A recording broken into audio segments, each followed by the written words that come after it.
करने ही ना आ पाऊं। नामदेव जी अंदर से बहुत दुखी थे। उन्होंने कहा, हे भगवान, अब मुझे मंदिर के पीछे से भी मत हटवा देना, मैं तुम्हारे सामने नहीं आऊँगा। उसी समय कबीरदास जी वहाँ पर आए और बोले, भगवान के यहाँ हम जैसे गरीबों की कदर ही नहीं रही। ठाकुर जी बदल गए हैं, चलो यहाँ से चलते हैं। फिर भगवान डर गए और उनके सामने प्रकट हो गए। बोले, मुझे छोड़कर आप दोनों मत जाओ। फिर ये कहकर भगवान ने मंदिर को ही घुमा दिया।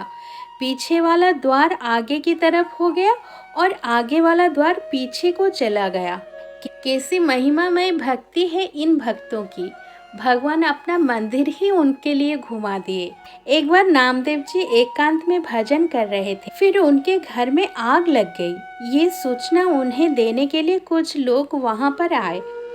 फिर लोगों ने उनकी सहायता करने के लिए जो सामान बचा सकते थे उसे बाहर निकाल कर रख दिए।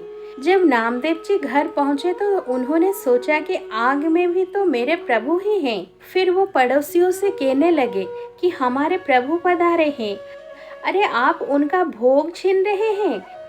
ये कहकर उन्होंने बाकी बचाया गया सामान को भी आग में फेंक दिया। फिर लोगों ने सोचा कि अब कोई इनकी मदद नहीं करेगा, इनको ठंड में रात में बाहर ही रहने दे। हमने कितनी मुश्किल से आग में झुलस कर वो सामान बचाया था और इन्होंने उसे वापस आग में डाल दिया। लोगों को क्या पता कि प्रभु जिसके प्रीतम है उसके लिए कुछ भी दुर्लभ नहीं है। फिर नामदेव जी निश्चिंत होकर उसी राख की ताप में लेट गए। प्रभु ने नामदेव जी के लिए एक नई कुटिया बना दी। सबसे सुंदर और सुगंधित सामग्री से उनकी कुटिया बनी। स्वयं रुक्मिणी जी ने उनकी कुटिया बनाने में सहायता की। उस कुटिया से एक दिव्य सुगंध आ रही थी, जिससे पूरी गांव के लोग वहां पर इकट्ठा होने लगे। गांव वाले नामदेव जी से पूछने लगे कि कितने रुपए लगे ऐसी कुटिया बनाने में, हम सब बनवाना चाहेंगे। नामदेव जी ने कहा, बहुत महंगी है। अपने अपने घर से बाहर निकलकर हर चीज को आग लगा दीजिए और अपने जले हुए घर के बाहर बैठकर कीर्तन कीजिए।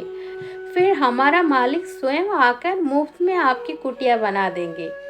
जिसने वैराग्य रूपी अग्नि में अपनी ममता को स्वाहा कर दिया है, जिसने अपना सब कुछ प्रभु के चरणों में समर्पित कर दिया है, प्रभु जरूर उसकी जिम्मेदारी ले लेते हैं। ये सुनकर गांव वाले पीछे हट गए और सबने नामदेव जी के चरणों में प्रणाम किया। पंढरपुर में